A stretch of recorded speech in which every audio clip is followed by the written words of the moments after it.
Nous sommes de retour, 7h09 à l'émission Que l'Outaouais se lève. À tous les mardis, à tous les jeudis, on a notre dose de... Pas les mardis. Les lundis Oui. et les jeudis, je disais donc, nous avons notre dose de Maître Frédéric Bérard qui, lui, évalue les courants de société.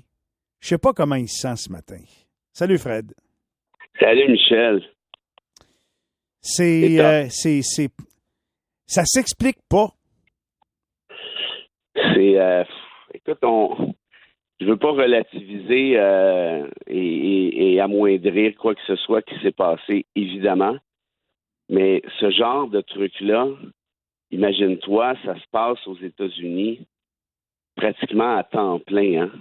Oui. Tu sais que l'année passée, il y a eu pratiquement 700 fusillades dans des écoles, notamment. Tabarouette. Il y a pas, je veux pas faire de lien direct et dire, voyez, comme on est mieux ici, c'est pas ce que j'essaie de dire.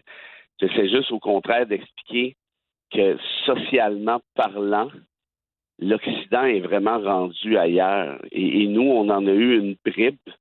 Les États-Unis vivent ça. Écoute, calcul là, à 700 fois, là, c'est une fois ou deux par jour. Imagines-tu? Évidemment, c'est beaucoup plus grand qu'ici. Ils sont beaucoup plus nombreux qu'ici. Mais reste que cette espèce d'horreur-là, comment tu fais pour t'habituer à ça? Comment tu fais pour accepter ça? Composer avec ça, c'est terrible. C'est sidérant. Puis, eh bien, on connaît tous des amis qui connaissent des amis. Moi, j'ai mon ami Colin, ses deux petites filles étaient à la même garderie, là. T'imagines-tu? Hey. À la garderie en question. Alors, je veux dire, là, j'ai pas parlé encore parce que, bon, je laisse passer du temps un peu, mais il doit être dans un post-traumatique, un choc post-traumatique évident. Et collectivement, ça nous fait peut-être réaliser aussi à quel point, wow, la vie, c'est précieux, ça ne tient pas à grand-chose. Puis j'ai le goût de te parler tout de suite d'Albert Camus qui disait, ce ne sera pas ma citation de la fin, mais il disait au final, toute la vie est absurde. Il n'y a pas grand-chose à y comprendre. Puis je pense qu'on a les deux pieds là-dedans ce matin. Honnêtement, on l'a tous vécu hier. Hein? En même temps que ça se passait, puis qu'on nous relatait les premières informations, puis que ça se confirmait que c'était un fou attaché à bord d'un autobus de ville qui fonce à travers un stationnement, à travers les voitures, dans un mur d'une CPE, puis que quand les parents qui étaient là, puis ils se disent, ben voyons, qu'est-ce qui se passe là? Il ne peut pas perdre de contrôle à ce point-là, il faut que ça soit délibéré. Il s'approche pour ce qui est là, il y a des enfants, c'est le tumulte, tout le monde crie là-dedans. Lui, il sort de là, il se déshabille, il est tout nu. C'est quoi ça? C'est épouvantable. Puis là, il faut se mettre en garde contre une chose. Hein. On a le réflexe facile de dire c'est de la maladie mentale.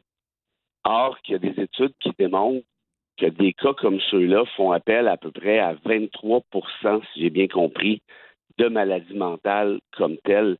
En d'autres termes, tu as plus que le trois quarts, si tu veux. C'est pas de la maladie mentale. C'est de la haine. Mais voyons. C'est de la haine. Tu sais, la maladie mentale, écoute, ça changera rien, ça viendra pas, ça fera pas revenir en vie les pauvres victimes, ça soulagera pas les parents, les proches, les amis, mais au moins, si c'est une question de maladie mentale, il y a une certaine fatalité à quelque part, puis tu dis, bon, OK. Là, si c'est de la haine, tu dis, mais de la haine de quoi? De la haine des enfants, de la haine des parents, de la haine de l'école. Encore là, on retombe les deux pieds dans cette espèce d'absurde-là, en quelque sorte.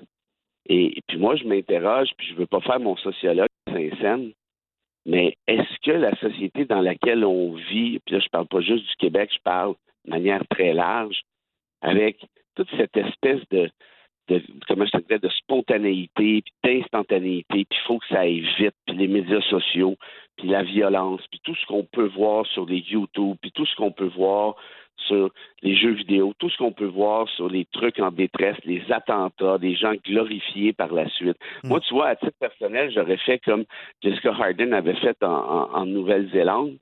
Moi, j'aurais pas nommé le gars en question. à titre personnel. Je sais que c'est tentant pour les médias, puis ils font leur job, on fait notre job. Hein. On veut transmettre l'information aux lecteurs, aux auditeurs, aux téléspectateurs, puis on veut essayer de leur apporter une certaine explication en le nommant, puis en parlant à ses voisins qui disent que c'était un bien bon gars, il est venu au barbecue, il avait pas l'air dérangé pantoute, c'était un excellent collègue de travail, il était bien le fun, tu sais.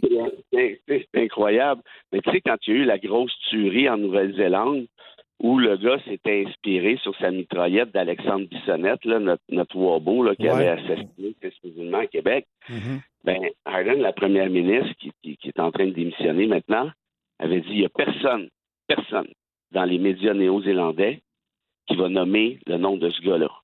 Ça y fera trop plaisir. On ne sait pas c'est qui encore aujourd'hui. En tout cas, moi, je ne l'ai jamais entendu parler par les médias. Ben, moi, je vais te dire ça. Là.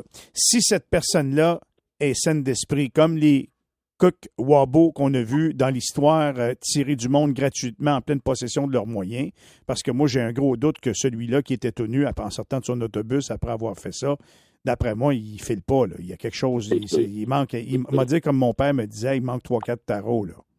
Oui, ça va pas, là. Ça me semble assez évident, oui. Ça va pas, là. Mais s'il l'était, moi, honnêtement, là, dans des cas de même, j'aurais pas de problème, moi, à fusiller ça.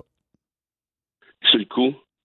Parce que, veut pas, c'est des enfants. Si quelqu'un est pleinement en connaissance de cause, puis c'est de la haine, comme tu me dis, puis qui s'est inspiré puis ça lui fait plaisir d'entendre son nom dans les médias, ben débarrassons-nous de ça.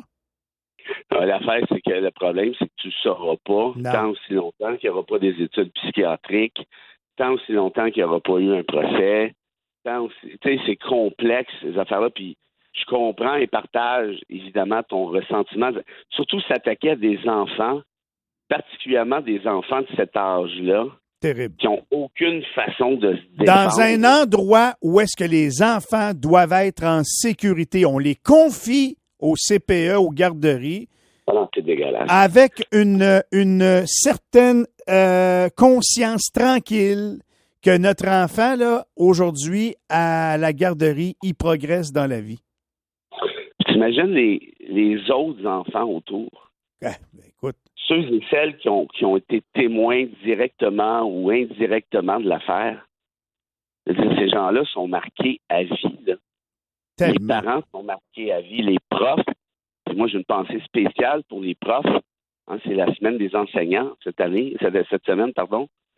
Y a-t-il une manière plus catastrophique de marquer cette espèce de célébration-là, aller s'attaquer dans un lieu, on s'entend que c'est une garderie, c'est pas un lieu de haut savoir, mais c'est quand même là que ça débute. Ben oui. C'est quand même là, puis c'est pas pour rien qu'au Québec, on s'est mis des maternelles, puis on s'est mis des garderies à 5 piastres, là, sont peut-être rendus à 7 piastres, parce qu'on s'est dit on veut donner une chance égale à tout le monde dans la vie, parce qu'on sait très bien que quand les enfants débarquent à l'école pour la première fois à 5-6 ans, surtout dans les milieux défavorisés, moi je suis originaire de Mont-Laurier, il y avait une dichotomie, là, une asymétrie épouvantable entre certains enfants et d'autres enfants. Pourquoi? Parce qu'il y en a qui venaient de familles relativement aisées, avec des livres à la maison, et d'autres qui mangeaient des claques à la gueule la journée longue. Donc, d'avoir cette espèce de garderie-là, l'idée, c'était d'assurer un cadre pour donner une chance à tout le monde à une époque, à un âge qui est nécessairement névralgique. Là. C'est là que ça se passe. Là. Les Freud des compagnies vont te le dire. C'est de 2 à 3 à 4 à 5 ans. C'est là que le développement de l'enfant est le plus primordial. Et là, tu t'attaques à ça. C'est comme... Écoute, on s'entend bien que n'importe quelle attaque terroriste, parce que c'est du terrorisme, c'est épouvantable, mais dans un lieu de savoir, d'enseignement, d'éducation, d'instruction, avec des enfants de cet âge-là. C'est pire encore. J'essaie de voir quelque chose de plus crapuleux que ça, là. Il n'y en a pas. Puis j'ai de la misère, honnêtement. Merci de la réflexion. On en a besoin, évidemment. As-tu une petite citation pour nous quitter ce matin? Je te ramènerais juste un peu, d'une part, à Camus en disant, c'est plate à dire, mais il y a des choses qui ne s'expliquent pas, puis il faut l'accepter, à quelque part. En tout cas, moi, c'est comme ça que je réussis à passer à travers des événements comme ceux-là, parce que tu auras beau chercher, surtout à cette étape-ci, je pense pas qu'on va trouver. Et puis mon autre citation, elle est beaucoup plus, je pense, positive, optimiste, intéressante. Puis je l'avais dit à tous les profs et les profs. Je sais qu'il y en a plusieurs qui nous écoutent, il y en a qui m'écrivent ici et là. Moi, je les salue bien bas.